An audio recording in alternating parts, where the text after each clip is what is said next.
Alam nyo ba mga koys, Ano? ngayong araw ay panibagong araw na naman at panibagong kabaliwan na naman gagawin natin. Nice! Naiisip nyo ba naisip ko? Oo, pwede. Tao ba to? Hindi. Hayop? Hindi. Bagay. Malapit na. Ang gagawin namin ngayon ay magpa-prank kami gamit itong spray na to. Ano ba tawag dito? Fart spray. Fart spray at saka sa mic, mag-i-interview kami ng mga tao. Samahan nyo kami guys! Ang lason ba pag nag-expire, nakakalason pa din? Opo. Bakit sa tingin niyo? Ewan ko lang. Hindi, wala. Bakit? Ulitin ko yung tanong,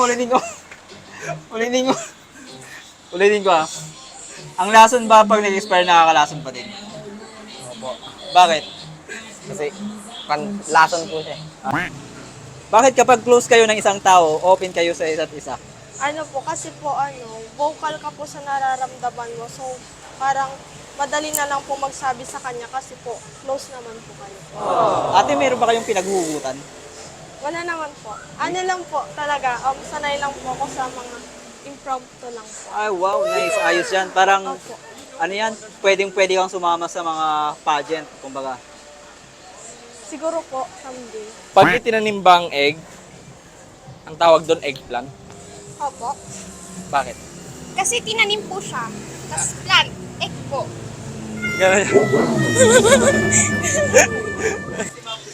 Ma'am! Ano gusto niyo, ma'am? Tagasan po kayo, ma'am. Taga-Burgos po. Pag tinanim po ba ang itlog, eggplant? Eggplant? Yes. Bakit po? Kasi sa English ng tinanim. Mataas mo siya, kuya.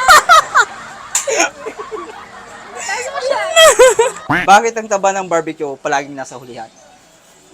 Siyempre, ito yung baho naman ng mic nyo. Eh, Okay, ready na ba kayo? Sino tatanungin sa inyo? Ay, ikaw. Okay.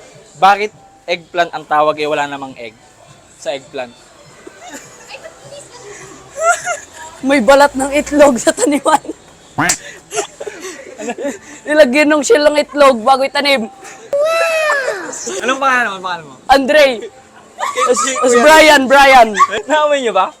Hindi. May kanal. Ano yun? Bakit ang taba ng barbecue palaging nasa ulian? kasi, ano yun? May kuya. Kuya. Bakit ang taba ng barbecue palaging nasa ulian? Kuya, ang bakos. Sino ba gumamit nito, kuya? Buong araw ako nasa ano. Ilan na gumamit nito?